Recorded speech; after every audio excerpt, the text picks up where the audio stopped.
This conversation is brought to you by philosopherstalk.com, where thinkers discuss. Created by AITalkerapp.com. Create your own animated conversations. Link in the description. Signor Machiavelli, on the evening of June 22, 2025, the United States Air Force sent 7 B-2 Spirit stealth bombers into Iranian airspace without a declaration of war, without an authorization for the use of military force, and without the explicit consent of the Congress of the United States. Yes, and it was the right decision. They dropped 14 Massive Ordnance Penetrator bombs onto the nuclear facilities at Fordow and Natanz, the largest conventional explosives in the American arsenal, bombs that had never been used in combat before that night. Because no previous target had ever required them. That fact alone tells you everything about the severity of what was being addressed. Simultaneously, a submarine launched 24 Tomahawk cruise missiles at the Nuclear Technology Center at Isfahan. 125 aircraft total, 4,000 military personnel. The entire operation lasted 25 minutes. Decisive, precise, effective. 3 qualities I have always admired in military action. Done without asking the people's representatives for permission. Done before Iran could move its enriched uranium stockpile out of reach. The sequence of those 2 facts is not coincidental. I want to be clear about what we are debating today, not whether Iran posed a threat. I will concede that Iran had been enriching uranium to 60% purity, approaching weapons grade, and had canceled the 6th round of nuclear negotiations. After the Trump administration set a 60-day deadline that Iran chose not to meet, yes.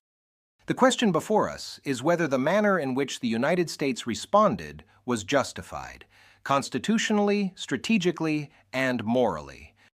And my answer to all 3 is yes. Then let us test that answer. Please. Constitutionally, the framers of the American Republic gave the war power to the Congress, not to the President, not to the Secretary of Defense, to the Congress. A design created for a world in which threats arrived by sailing ship and could be deliberated over for weeks before requiring a response. A design created because we had just finished fighting a king who made war at his personal pleasure and called it the national interest. And yet, you yourself, the man co-responsible for that constitutional design, authorized naval action against the Barbary pirates without waiting for every procedural requirement to be satisfied. The Barbary action was a direct defensive response to pirates who were actively seizing American vessels and enslaving American sailors on the open sea. Iran funded the groups that killed American soldiers in Iraq and Syria for years. Iran armed the Houthis, who attacked American naval vessels in the Red Sea. At what point does accumulated Iranian aggression qualify as the kind of threat your constitutional framework permits a response to? When Congress says so, that is the answer. That is always the answer. And while Congress schedules its hearings, the Fordow facility sits 80 to 90 meters underground, inside a mountain, enriching uranium, and the window, during which conventional military action can destroy it, closes permanently.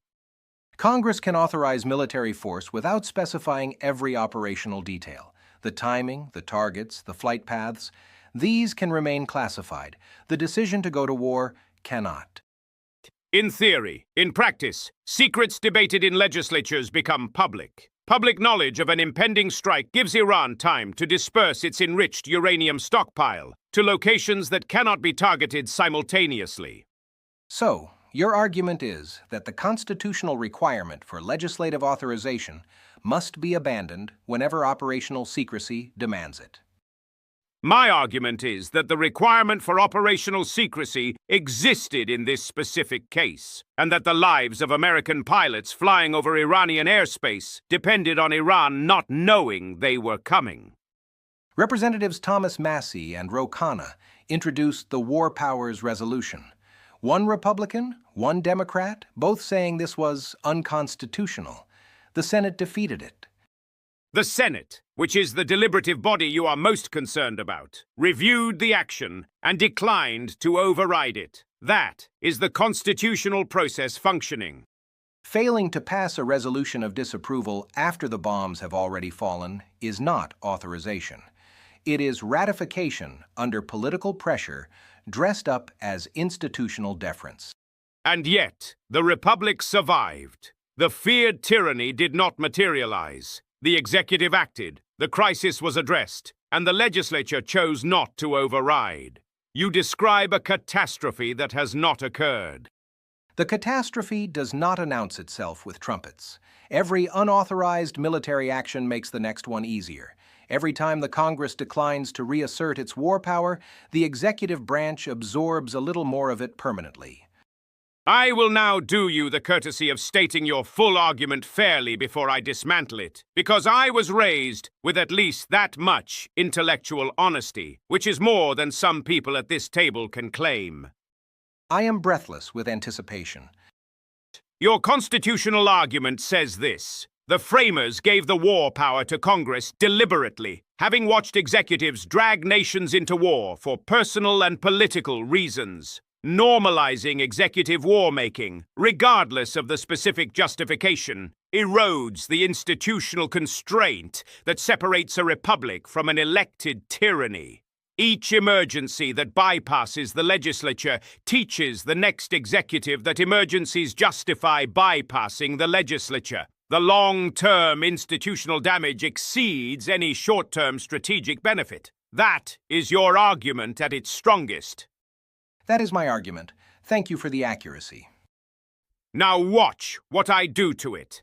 The Fordow facility was buried inside a mountain, 80 to 90 meters underground. The GBU-57 Massive Ordnance Penetrator, the only conventional weapon capable of reaching it, is so heavy it can only be delivered by the B-2 Spirit stealth bomber.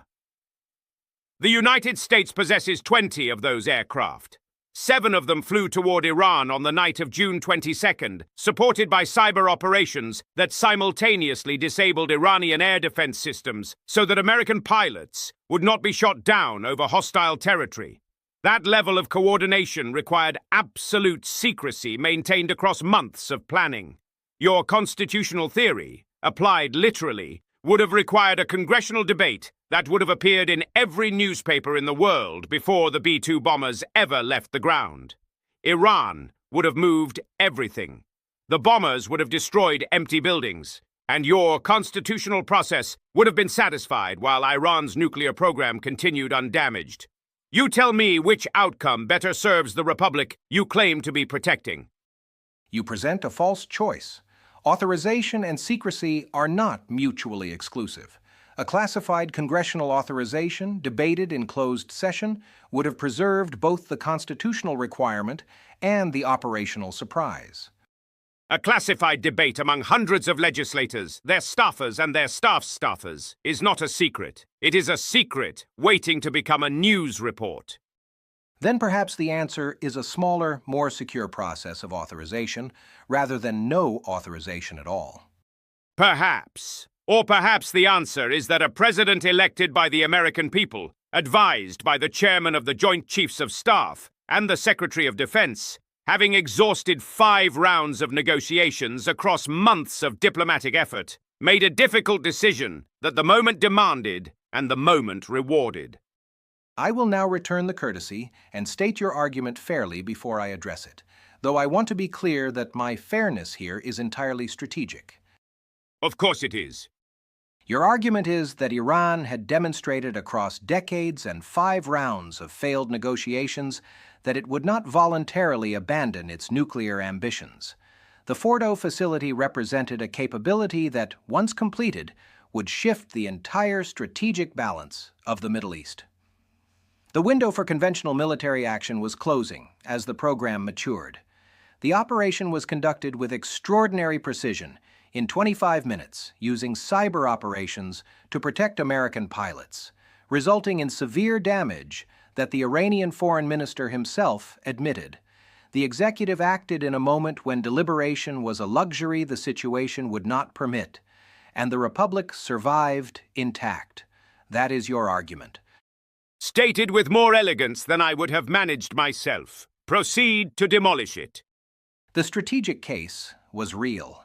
I do not deny the threat was genuine, but the manner of the response set a precedent that is more dangerous in the long run than the threat it addressed. When the next president decides that some other nation's program constitutes a comparable emergency, he will point to June 22nd as the established practice. And the president after that will point to both. The Republic is not destroyed in a single blow. It is eroded by precedent, each one justified, each one reasonable in isolation, each one making the next erosion slightly more inevitable. A republic that is so committed to its procedures that it allows nuclear-armed theocracies to emerge in order to avoid setting procedural precedents is not a republic worth preserving in that form. A republic that abandons its constitutional constraints every time an executive declares an emergency is not a republic in any meaningful sense. It is an empire with better public relations. You would rather have a constitutionally pure republic that allows Iran to complete its nuclear program than an effective republic that destroyed the facility making that program possible.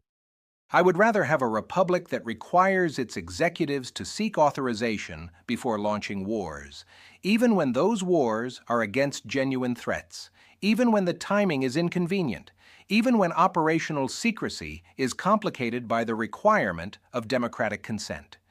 And I would rather have a republic that survives to debate its procedural preferences another day, because it destroyed the facility that threatened to end the debate permanently. You are describing permanent executive war-making, justified by permanent emergency. You are describing permanent legislative delay, justified by permanent principle. The Congress should have been asked. The Congress would have leaked the plan before the bombers were airborne. Then fix the Congress. Do not bypass it. Fixing the Congress takes years. Fordow was enriching uranium now. Every despot in history has said the crisis was too urgent for deliberation. Every republic that waited for perfect deliberative conditions before acting was consumed by adversaries who did not share that preference.